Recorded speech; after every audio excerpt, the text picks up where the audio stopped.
Hi there, my name's Eddie, my pronouns are he, him, and I'm the Wolfsbane Witch. And this setup is a little bit different from my normal video, and that's because today I'm going to be doing a fun little tag, a game posted by El Battleur here on YouTube called Arcana Battle. Now, Arcana Battle is supposed to be played with different tarot cards, but I'm actually going to be using an oracle card deck for this. But before I get into that, let's talk about the rules of the Arcana Battle game. So the Arcana Battle tag is a tag where you take the major arcana of any deck, and you take 2 cards, and you compare whatever one is your favorite, right? And so you keep this one, and you just keep going throughout the deck, replacing whatever one is your favorite. And then when you get to the very end of the deck, you can read the last 2 cards. Or you can use the 2 cards or the final card as like a signifier for yourself or a client or whatever you choose to do.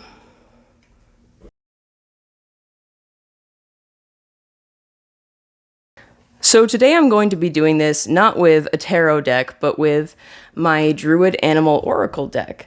And that's because it's been a very long time since I've used this deck. I've been apart from it physically for almost like a year and a half now, and so I haven't really used it or been acquainted with its imagery in about that long. And I figured that this would be like a fun way to get reacquainted with the deck and to do my first reading in a long time with it. The reason I've been apart from this deck for so long is because about a year and a half ago, I actually moved multiple states away, and I left a lot of my old tools that weren't necessarily as essential to my practice back where I used to live, and I hadn't had the chance to actually arrange to move that stuff and like get a moving van and have the free time to actually go and do that up until very recently. So now I have all these tools that I haven't used in so long. So I am taking the chance to like reconnect with them and kind of figure out where they fit in my practice now that I've really downsized a lot. And I've taken the liberty to already have shuffled it just because these cards are huge. I mean, look at them. They're almost bigger than my hand. If I were to give one critique about this deck, it's that it's just very impractical to actually use. But other than that, I bought this deck specifically because of a lot of the animals and a lot of the imagery in it is stuff that I really like or connect with in my own personal spiritual practice or within my witchcraft. So without further ado, let's begin, shall we? All right. Ooh. All right, this is a really good first card. This is the Stag. You can see there's like a little Carnunos right there. I like cards like this that give off like a lot of imagery, especially with oracle cards, because I feel like that's kind of the point of a good oracle card, is that you can really read into it.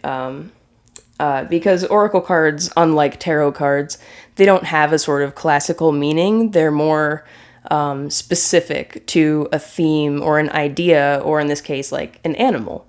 So to have more imagery than just a drawing of an animal, I think really lends a hand to your ability to actually use the oracle cards. So yeah, good first card. What's the second card gonna be? Ooh, the Raven. 2 animals that I really like and personally connect with. I think I'm gonna go with the Stag, however, just because I love the colors on this, and there's just a lot more layers to the imagery than the Raven one. The Bull. I think I'm still gonna go with the Stag. The Otter. That's nice. You can see a little salmon jumping in the background. There's like a little harp carved into this rock here. As you can see, there's like different carvings in some of the rock formations. There's a lot of like detail in these, even the more simple cards. And there's also dragons to represent the four elements of air, earth, and water and fire. This is the Earth Dragon card. You can see it's kind of hidden in a cave, all curled around itself, guarding its treasures. And these ones actually, the dragon ones have different borders. I don't know if I ever noticed that before, but that's really cool. I still think I'm going to go with the stag, though. I don't know. I like it. It's very colorful. It's very hopeful. The cat. I do like the little dandelion imagery. Dandelions are a plant that I use quite often in my practice and really do connect with myself on some levels. I still think I'm going with the stag. The frog. Shout out to all my frog lovers out there. I love playing with frogs and toads and stuff when I was a kid. I don't know though, imagery-wise, I do like the theme of transformation going on and growth. I mean, that's very key to like the frog imagery. I still think I'm going with the stag. The sow. Oh, it's so cute. Look at all the little piglets. But piglets cannot beat the grand beauty of the stag so far. The fox. Now this is interesting. You know, the fox is an animal that I really have had a very long history with, like, personally speaking. And I just recently, the past few years, started working with the plant holly, especially during the winter time. I'm somebody who suffers through seasonal depression, so a card like this with the winter imagery doesn't really bring me a lot of warm, fuzzy feelings the way it might with some people who really enjoy the winter time.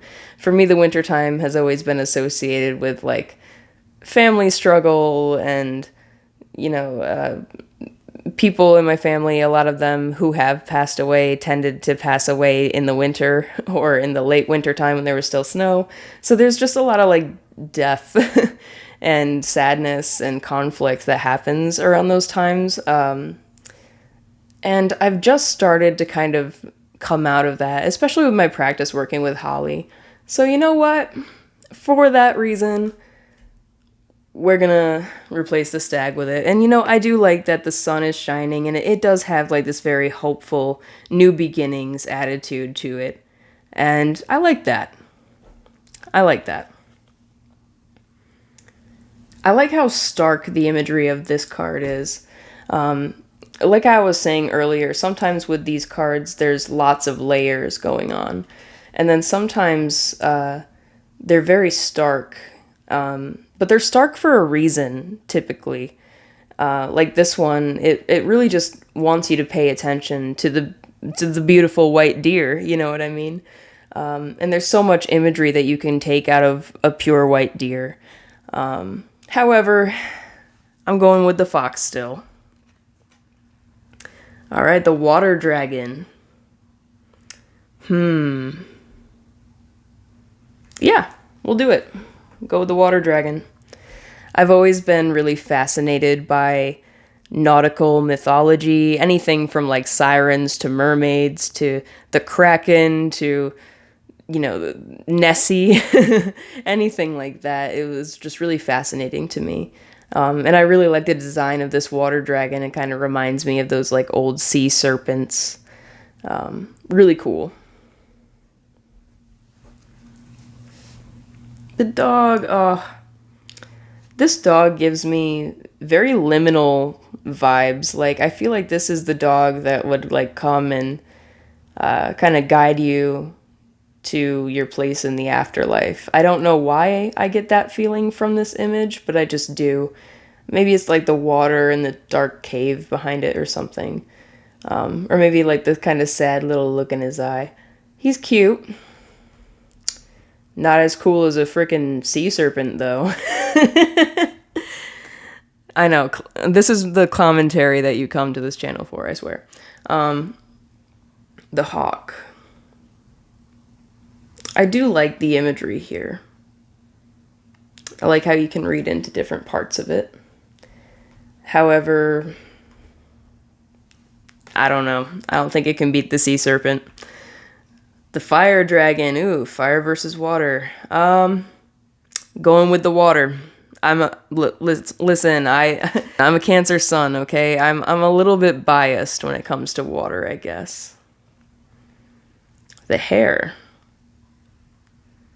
I actually, yeah, I am gonna replace that with the hare just because I love everything happening going on with this. Just as an artist myself, the stuff going on like with the colors and the textures and the shapes is just chef's kiss. It's beautiful. And I just love like hares. I like how like crazy their eyes look. I love the lunar energy going on here. Just a lot of cool stuff going on. The air dragon. You know, I do appreciate that the air dragon has this sort of like classic medieval dragon type look, but I'm not sure if I like it better than the hare. Maybe, I don't know.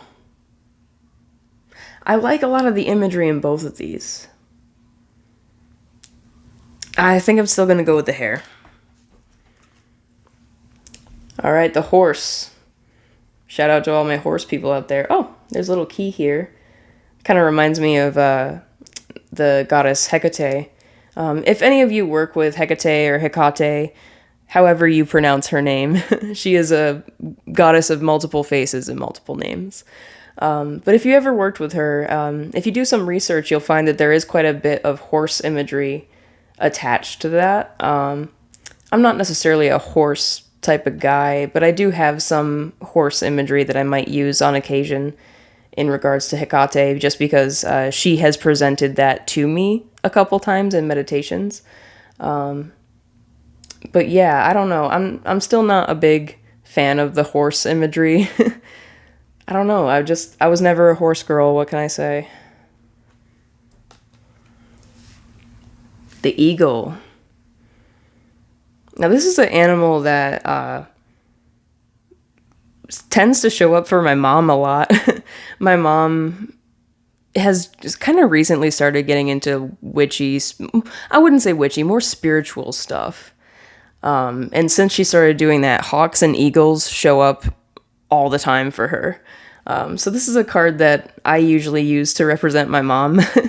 But I don't think I like the imagery better than the hare on a personal level.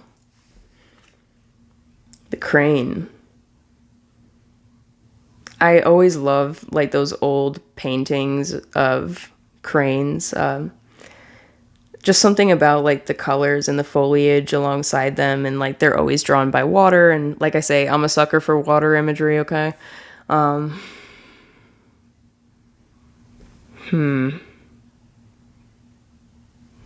I don't think so, though. That was difficult, though. Not gonna lie. Ooh, the bear. I really like a lot of things going on in this card. There's some bones behind the bear in like this cave. There's the I think it's like Ursa Major or Minor, the big or Little Dipper, the bear constellation up there behind it. There's this crown that's on the ground, but it looks like it's still holding a scepter, which, I mean, that has a lot of imagery on its own. Like, you could really read into that when it comes to, like, personal power, sovereignty, or letting go of ego, stuff like that. And I don't know if you can really see it, but in the crown, there's it looks like one of the eyes of like the face in the crown is replaced by like a ruby or something. So it like is kind of like missing an eye. So that really reminds me of Odin. And I don't know if this is I don't think this is a Norse deck, but I do think that there was some crossover with like Odin and like Woden or something. I'm not really too well versed in the lore behind this deck. That's not really the reason why I bought it. I bought it because I connected to a lot of the imagery and because I have personal experiences with or personal connections to a lot of the animals depicted within this deck. So I'm not too sure what angle they were trying to get at or if that was intentional or not. But if it is, that's really interesting because I do work with the Norse god Odin. And, Odin is associated with like warriors and, there is some ties to like the berserkers and, the berserkers were people who wore bear skins and like, so like the imagery, it makes sense. That's what I'm trying to say. Yeah, we'll go with it. The boar. These both are animals that I really connect to. I think I connect to the boar a little bit more personally speaking than the bear. And of course, there's the dandelion imagery again, and the fern. And I love this like dark, broody forest behind it. It has like a lot of Mars energy going on here, which makes sense because Mars was often depicted as a boar. Yeah, I like that. I like that. We're building up a dream team down here. Don't worry about that. We're gonna see. I'm gonna show later, like, what I picked, like, my favorites out of the deck, and maybe we'll see what comes out of that, if anything. Ooh. Now, this is really interesting. Like I said, I do like how stark some of the imagery in this is, and this is one of those cards that has that, I think, very purposefully stark imagery. But I think it works. I mean, this card is gorgeous. There's like the kind of setting crescent moon there. I do like the cards like this. I noticed that I tended to pick cards that had this sort of liminal time theme, like either dusk or dawn. Like this is a dusk card. And then some of those other ones were dawn cards, which is really interesting because I'm definitely picking this one. The wolf.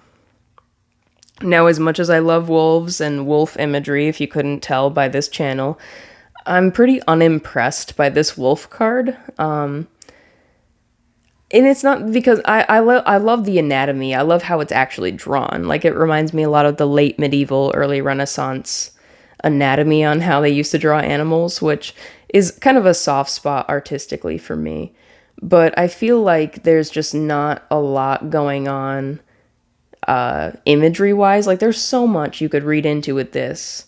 Versus this, it feels like they drew a wolf, you know? You know what I mean?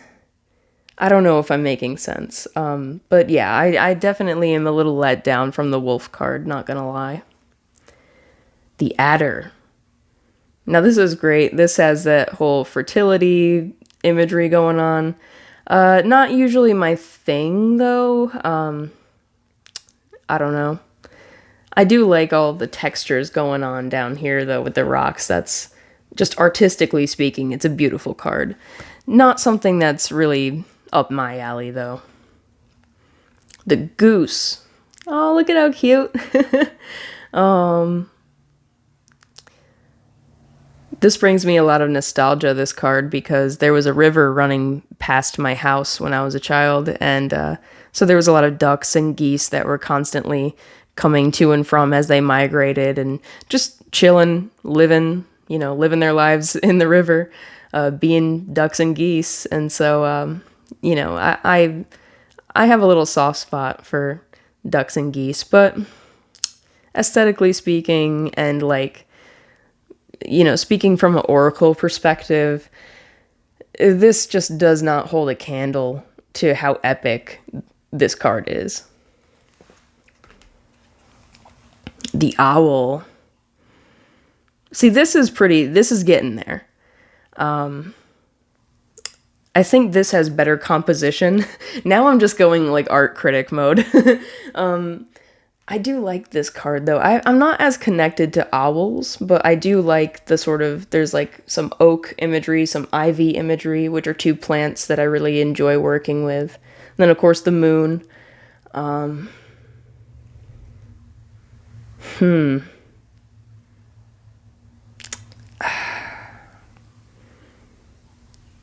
think I'm gonna, you know what? I think I'm gonna do it. Oh, the seal. And look, he's gay. I like this card. It's cute. I say between that and the owl, I'd probably choose the owl. But I do like the different layers of imagery going on here. The sort of storm versus the, rainbow, the sort of sunshine peeking through. There's a little island back here. There's the coast, There's some seashells. There's a lot of stuff that you could really read into. So I appreciate this card. But I like this, aesthetically speaking, a little bit better. The salmon. Yeah, I feel like this is... I don't know. I'm not a big fish lover. Well, I don't know. That's not true. I do love, like, marine animals and fish and stuff like that. But the imagery of this card just, for me, it's okay. There's a lot to read into it from an oracle standpoint, so I appreciate it. Aesthetically speaking, I definitely enjoy the kind of darker vibe of this one. The swan. Same thing as the goose, although I do enjoy this imagery as an oracle card a lot better than the goose card. But same as the last card, I do enjoy the darker imagery over this. I do enjoy how she got some bling though. Like, just wanted to point that out in case you didn't notice the drip. Whoa, okay. This is definitely my favorite, I think. This is the Wren card. There's so much going on. I love all the texture. I love every single one of the plants is a plant that I connect to on a personal level. You got like the eggs here holding a little feather. There's the lightning, the dawn, the storm, the water imagery. I mean, what is there to not like about this card is my question. This is the best card ever. If anything beats this card, I will be surprised. I already am just, I can't stop looking at it. All right. The bee. Yeah, I mean, girl, like, come on. Can't hold a candle to the wren. Yeah, like, cute. I love me a little Highland cow, but like, come on, like, that's epic, It's so cool. Do people even say epic anymore? I don't know. Here's the final card. We had the ram, and of course, it doesn't top the wren whatsoever, but we can do a little reading out of this. So I think if we're gonna do a reading out of this, we may as well read from the Druid Animal Oracle deck, kind of, I guess, book that came with it. I don't know what this is called, a guidebook? All right, so let me find the ram.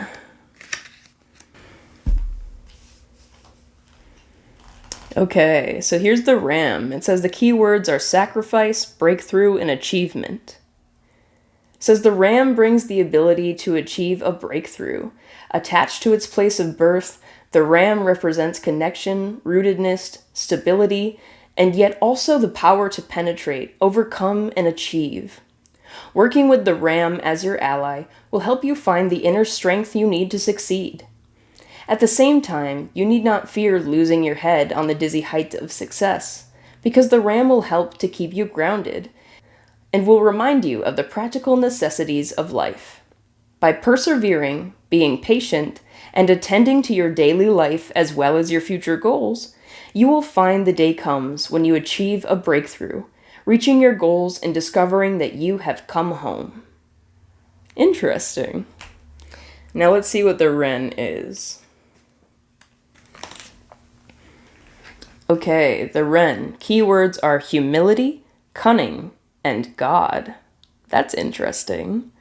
Alright, so the wren allows us to glimpse the beauty of God or goddess in all things. He tells us that small is beautiful, and that self-realization lies not in grandiosity or apparent power, but in humility, gentleness, and subtlety. Cunning, if tempered with humor and good intent, is a good way of achieving great things, with an economy and effort, and a rational and honest use of the achievements of others. Alright, interesting. I feel like that is very related to this channel in particular, so I'm going to keep that in mind. And we'll wrap up this video, but before I go, let's take a look at the cards that I decided to choose. So here we have the first three.